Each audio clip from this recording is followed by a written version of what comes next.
الممثل ده بموت فيه، موهوب، وآراءه في البرنامج ده تحفة. أول لما قابلته لقيته حشاش وبيحاول يتحرش بأي كائن مؤنث بيقابله. والمفكر ده أول لما قابلته لقيته مقفل دماغه غبي والغرور بيدلدق منه. والصحفي ده لما قابلته شفت فساده ونفاقه.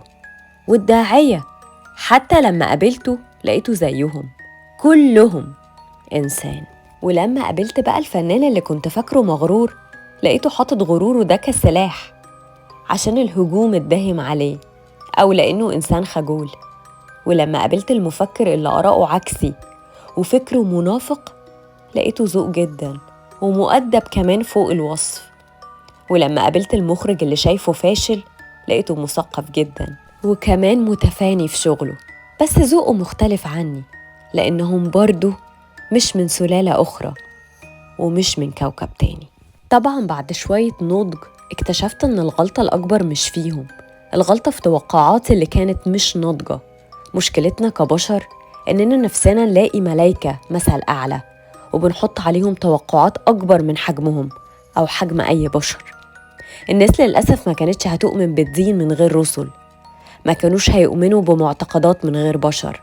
لازم يبقى في شخص معين عنده كاريزما وقدرة للتبليغ والإقناع والتعامل مع البشر ويكون مشهور ومحبوب وياخد مسؤولية الترويج للفكرة. ما كانش هيبقى فيه مسيحية بدون عيسى عليه السلام، ما كانش هيبقى فيه إسلام بدون محمد صلى الله عليه وسلم، شيوعية بدون ماركس، نظرية نسبية بدون أينشتاين، تسامح بدون غاندي، ثورة بدون جيفارا، حلم تغيير من غير. مهما روجت الفكرة أو لمعنى أو حتى منتج بدون واجهة بشرية الناس تحبها هتفشل. البشر عايزين واحد يحبوه ويتلموا عليه ويفكر وياخد قرارات بالنيابة عنه، وبعدها على طول يحاولوا بكل شكل وطريقة إنهم يهدموه لما يتحب زيادة عن اللزوم. هي دي الدايرة المعتادة. للأسف الكذبة الحقيقية إن إحنا بنولي بني آدم بنحطه في مستوى الملايكة. كلنا بنغلط، كلنا عندنا مشاكل نفسية، كلنا عندنا تناقض، كلنا عندنا فجوة بين اعتقاداتنا الشخصية وتطبيقاتنا الحياتية ليها.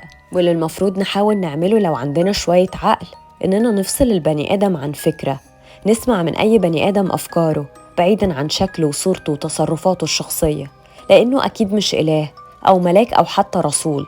خلصوا واتشالوا من السوق خلاص. ولما حد يحاول ينصر أي حاجة مفيدة، كانت فكرة بقى اجتماعية، سياسية، دينية، حياتية، أياً كانت، نسمع كلامه وأفكاره وملناش دعوة هو بينام على أنهي جنب وكان متجوز مين. ممكن واحد يكون بيتبني أطفال من جميع أنحاء العالم بس أفكاره مؤذية وسلبية جدا، وواحد تاني من محبي مثلا رمي قشر الموس في نص الطريق وبيعطس بدون ما بياخد منديل، بس أفكاره ممكن تغير العالم كله.